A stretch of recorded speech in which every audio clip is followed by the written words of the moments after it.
So in this segment, we're going to be discussing kind of some of these kind of rejoiners, or however you want to describe them, really don't understand the EU and are a bit kind of not overzealous, but a bit naive to the fact of how difficult it will be to rejoin, and the fact that this is well out of the UK's hands. The only thing we can do is put in an application and make reforms according to kind of what the EU kind of says to us when we make after our application.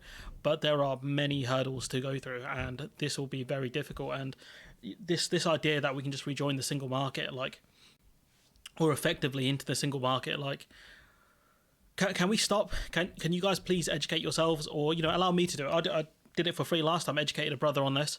Can we just learn to read about certain things? Learn to read about what certain experts have written. Because I'm not an expert, but I've looked at what experts have said. Surely you can do the same. I think what he's saying is just cowardice. He is scared of what the right-wingers in the Daily Mail and in the Tory party will say if he says the truth. Now, yes. Again, running scared, Labour have a chance to kind of control the narrative a bit more if they go ahead in interviews and actually speak properly and show how bad Brexit's been and kind of the options we have. Obviously, we can't rejoin the EU, it's out of our hands, but, Labour can do better to point out the problems that we have, fundamentally because of Brexit, not just because of the TCA. They've done okay in pointing out that the TCA has problems, which is fine, but the fact that we're still running scared of the Daily Mail is kind of alarming. It is not possible or likely or feasible to rejoin the EU within the next 5 years. Or even 10 to 15, let's be honest. The amount of reform this country would have to go through is tremendous. The Keir Starmer government will not take us back into the EU, but a Keir Starmer government could take us back effectively into the single market. And honestly, effectively back into the single market. So what does that mean? You're talking like Switzerland? Because Switzerland are effectively in the single market because of the amount of bilateral trade deals they have with the EU. But again, Switzerland are a part of EFTA, which is different. I've covered this before, and I covered it in that kind of discussion I had with said guy, which we'll discuss him in a minute because I have to put some respect on his name, which is something I thought I would never have to really say. But this thing of we can effectively rejoin the single market or join the single market is nonsense, absolute nonsense. How many times do I have to debunk this? The only way we can do it is by joining EFTA or joining the EU fully. And also, please, Femi, what is going on here? I don't know what bro's filming on. Care about rejoining the EU. I only care about the stuff that's going to actually help people with the cost of living crisis. So again, if we join the single market, if we can do this, there are still customs checks and other bits of paperwork that have to be done. It will reduce kind of the costs a bit, probably to a decent amount, but we're not doing checks on our side. This is the problem. The cost of food in this country should be higher if we were doing the correct checks, but we're not. So even if we did rejoin the single market, how much would costs on our side actually lower? The input costs for farms would lower because they would actually be able to get kind of the ingredients that they would need and the raw materials they would need. But I do wonder how much would our input costs actually lower by being in the single market, because I think most of the costs right now are customs fees and things like that because we're not doing proper checks on EU goods. I'll be, if he wants to correct me on that, if someone wants to correct me on that, then I'll be fine to take that in the comments and, I'll do a video or something on it. But I do wonder how much would we actually save by being a part of the single market, given that we don't do import checks right now, not properly. We're talking about being able to trade freely with our 30 closest neighbours. We're talking about having no barriers to trade, We do have, come on, what are you talking about? Even if we join the single market, there's still the customs. There's still customs. If you buy stuff if you export from the EU to Switzerland or Switzerland to the EU to Norway, Norway to the EU, there are still customs. This idea that it's barrier free, these are monstrous oversimplifications and lies here. Cheaper food because the Bank of England says that Brexit has increased the price of food by 6%. And that's mostly around, I think, based on customs and a few other things, but the cost is far higher than 6% based on conversations I've had with people. The study that was done by one of the universities in London only really looked at the cost. What they do is they looked at costs that are impacted by aspects of Brexit and costs of goods that aren't, and they saw that kind of 6% figure, but it's actually much, much higher when you think about the impacts of currency and other things, and the fact that the UK is not the prime destination anymore because of all of these costs. The fact that the UK had... No, sorry, I've rephrased that. Great Britain had a shortage of tomatoes and peppers, goat vegetable right there, bell peppers. Shouts out to one of my favourites. The UK had a shortage of these things, but Ireland didn't. Shows you that we are not a premier destination, despite paying good prices for this stuff because of the paperwork. And it is made. So that's more than 6%. These guys are charging like £4 or £5 for a kilo of tomatoes.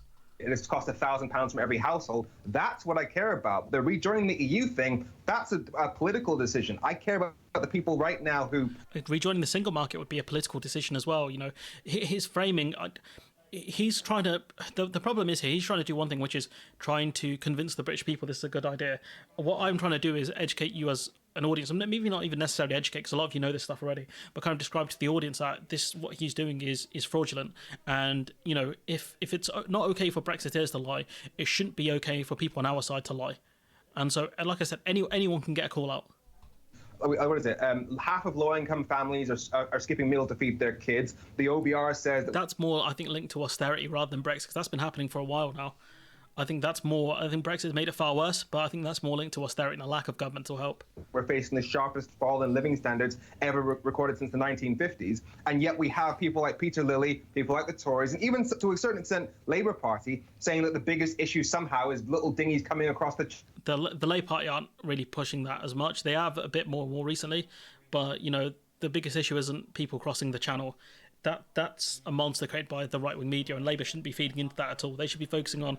Look, the reason why the Conservative Party are focusing on the channel crossings is because they have nothing else to offer the British public. That's what I would be running as if I was Labour, but, they fear the Daily Mail. I don't... Channel. What? I'm allowing you to write Labour's Brexit policy going in to the next general election. Can you sum it up? What should it be? This Labour Party will rejoin the EU single market and customs union as soon as possible to eliminate... So he didn't even mention the effective stuff here. He just said, like, straight up, Labour should say we're going to rejoin the single market and customs union, without actually realising the difficult process that's going to take and how feasible it would be, even if it was possible. Again, you'd have to change the EEA agreement. I think it's the EEA agreement, I think it is. And good luck with that, buddy. All barriers to trade with our 30 closest neighbours, thus lowering the price of food and increasing the effectiveness of our businesses and helping people with the cost of living. Upon doing so, because of the increased confidence in the UK economy, our pound will soar as it fell massively after the result of the referendum, and people will feel the pound in their pockets, be able to buy them more almost immediately. Again, that's a fine tagline if it was based in reality. The problem is it isn't. And so if Labour did promise that, what would happen is in 5 years' time, people ask you, well, what happened? Why didn't we join the single market? And you'd have to say, let me tell you about the EEA and EFTA and the EU. I've got a long story to tell you, kids. That's what's going to happen in 5 years. So what he's pushing is snake oil. So Femi, I'm sorry to tell you that, what you are pushing here is just really stupid. And, he talks in the kind of... He was at the Rejoin March where he said that he grew up with the idea that politicians were meant to help us, but Brexit revealed to him that, it's not helped us. He realised the kind of damage austerity has done. And I get he's a bit of a young G. He's not a boomer. He's probably not much older than me, to be honest. But to only just realise in 2016, 2018 that austerity and all these other things were bad is a bit embarrassing, bro, I'll be honest. Fair enough, some people have political evolutions later on in life. But yeah, have to credit on whoever gave you the trim, though. Pretty good indeed. It must be the Turkish mandem. You got this guy here, Grayling. He's apparently a philosopher. Well, talking more nonsense, saying, quote, "It's inevitable that the UK is going to rejoin the EU. Why delay? Every day that we delay does more harm to our economy, to our country, our society, to the opportunities, to the possibilities," end quote. And yeah, not great, but the EU can turn around and quote the words of the great Tobey Maguire when he played Spider-Man, which is, "I missed the part where that's my problem." And this idea that, every day the UK is suffering, therefore we need to rejoin the EU, which, again, is fine to tell that to British people. But again, the EU probably won't care. And fundamentally to this, the idea is going to be the UK is disintegrating. The situation in Northern Ireland is dire, absolutely dire. You've got even unionists saying that it feels like, parts of Northern Ireland is over. So, we should be looking to rejoin the EU, yes. But, this idea that it's going to, why delay, etc. Buddy, we don't even know why we got into this mess of Brexit in the first place. We don't even, fundamentally, we don't look at the arguments and the problems that we had as a country, the fault lines we have. And until we address those, the whole rejoin thing is kind of pointless, because the EU could look at us and say, look, we can still see the same problems you guys had way back when. Why would we accept your application? You're a loose cannon. You're just going to blame us for the problems you have in your country once again. This from the Lib Dems, and the levels of illiteracy here are astonishing. Do you want to go back into the single market? So I mentioned that we have this 4-stage plan and some of the things we could be doing. A plan. We love plans on this channel. Let's go. Right now. Stage 1 and 2 is very much around renegotiating the current deal and looking at programmes like Erasmus and other things we could do there. This is good. Trying to upgrade the TCA as much as possible. It's good. The EU probably won't be too pro that, given that they see kind of the negotiations to be more of a clean-up process. But this is good. Positive. Okay, step 1 and 2, good. Are you getting it back into your Erasmus program? I think the EU would be good with that. That's good. Stage 3 of our plan is to look at other trade deals around the world that we could improve. And good luck with stage 3, because we got bullied in those trade negotiations. Countries ain't going to give us better terms on the ones we have already with, like, New Zealand and Australia. Maybe the ones you get done whilst kind of as a new government, then sure, fine. 4 is then looking at rejoining the single market. So, no, sorry, I've explained why that's not going to happen. Actual experts have said, like, we can't just rejoin the single market, and have explained how incredibly difficult it is. So clearly this is another person, this is an elected politician who, again, doesn't know much about the EU, despite the fact that the Lib Dems are a very pro-EU party, despite the fact that the leader of our party said rejoining the European Union is off the table, saying voters aren't talking about Brexit. So they're trying to pretend like the single market and the EU are completely two different things. Like, no, we're not joining the EU, bro. We're joining the single market. Very different. Like, come on now. Like, one of the main reasons they got Brexit over the line was because of freedom of movement. How much they turned that into such a negative. So do you think if you say we're going to rejoin the single market, they're going to say, well, doesn't that include freedom of movement? And you're going to stumble and falter, and it's going to be embarrassing. I hope one day, eventually, that might be a possibility, but we have got to set out a path for doing that, because that's just not on the table right now. However much It won't be on the table, pal. Come on. Some people might wish it was. It's not on the table right now, but we have set out a 4-stage plan, and that's our end destination. Because it's not as clear as the plan in the last election, which was to just rejoin. And I've often wondered why. We're now 7 years after the referendum, 3 years or 3.5 years after we actually formally left. It's a real surprise to me that there doesn't seem to be any sort of really impactful rejoin movement. Bro, what are you talking about? Did you not see the big protest? 3,000 people turned up. I don't know how big that is in terms of protesting, but the consensus is there amongst, I think, people in the public. The problem is the politicians don't want to talk about it. That's the issue. Ed Davey doesn't want to talk about it. So, this idea that the public don't care, I think is untrue. I think a lot of parts of the public do care, but the problem is the politicians don't. The media don't. Or at least parts of the media don't. Like, who has he been speaking to understand this? Who have you got on to your panel shows and your interviews to talk about rejoining the EU? Probably minimal. Which the Liberal Democrats could be at the forefront of, even though, and you will know this, 25% of your voters actually voted to leave. So does that sort of hold you back from taking a leading role there? This is an interesting question, because from what I've seen of the Lib Dems, Sir John Curtis, who's an expert pollster, said that one of the reasons why the Lib Dems aren't doing better is because they're not more pro-EU. So that's quite interesting, because they're kind of tied in with Labour. And so this is a good way for the Lib Dems to differentiate themselves and appeal to some Green voters as well, because the Green voters are the most pro-EU party out of the lot of them at the moment. So for the Lib Dems, this is a big, big political blunder, especially when they're kind of pivoting towards getting older voters, because they've dropped their pledge to build on house targets, and they've talked about kind of building what's it called, like a national care service. It's something that Corbyn wanted for older people, so that they could actually get the help they need, which, again, I'm not against that. I think that'd be a great idea, but we'll have to wait and see on that one. So I think they're kind of pivoting towards older voters, because if you get rid of housing targets, that benefits older people who own homes, and you build a national care service, it benefits older people who need actual care. So I think that's where the Lib Dems are going, and that might be why they're trying to distance themselves from being so pro-EU, but I'm not sure. I think there's a couple of things. I mean, the first thing I would say is that the world has changed, and the second thing I would say is that I think people don't want to go backwards. I think a lot of people feel very scarred. I know I certainly do, about the divisions that appeared in relationships, in families. And this is why I think they're pushing the whole let's rejoin the EU kind of thing, rejoin the single market, and trying to pretend it's something different, when again, like maybe it's to try and get people into that position of, we should rejoin the single market, and then when people say, oh, but we'd have to be rule takers, then be like, oh, well, why don't we just rejoin the EU then? So you get them part way, and then to get them the rest of the way, you say, well, we could do something else which is even better. Maybe that's the thing that people are trying to do, like Femi and Phil and all these other people, but I don't know. And again, that's kind of more agenda driven coverage rather than actual analysis and reality, which we don't really do on this channel. In communities over that sort of Brexit divide that used to exist.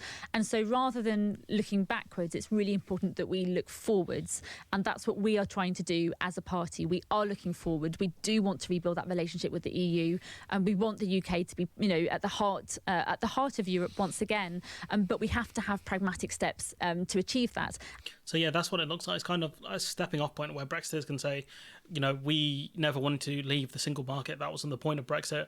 It was to leave the kind of political bit of the EU, which again, the single market is political.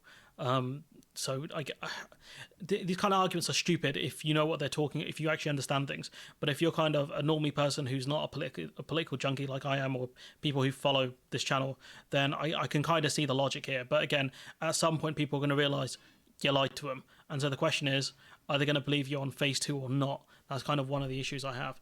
But we're going to cut to Sir Keir Starmer talking absolute nonsense on here. And I know, like, right-wingers call him Sir, but I think it's just a habit for me at this point. Sometimes I'll call him a knight, sometimes I won't. It's just a habit thing. Again, the way he got his knighthood was in a good way. So I'd rather he pushes that, to be honest. Our joint and strong view is that the key to this is growth. But wouldn't the single again, Labour talk about growth. Do they know how to achieve growth? No, it's kind of similar to Liz in a way. Most effective way to improve growth in Britain would be to look at rejoining the single market. And you've said again today, there is no case. Now, Again, Labour could say we can't rejoin the single market because this is how the EU actually works. Learn to read. No case is a very strong thing to say, and it's difficult to believe that you really think that. No case means under no circumstances, never. It's not really what you're saying. We've had low growth for 13 years. So the argument that this is all down to Brexit just doesn't wash. But again, the more recent struggles we have with the kind of how extreme the cost of living is partially down to Brexit. This idea that we've had low growth and we were in the single market, we were in the EU. So, this idea, it doesn't make sense. Could you imagine if we weren't in the EU? Could you imagine if we had to deal with all the customs and things over the last 13 years? Like, come on, my guy. Used a very absolute phrase, which is there is no case. That means never. Is that really There's no case for going back into the EU. We've had a referendum. The country is... there is a case to going back into the EU. It's the fact that the country's kind of messed up and going to struggle a lot without it. Decided. We've been through a huge period of uncertainty as a result, and there's no case for going back. But that does not mean that we have any less ambition on growth.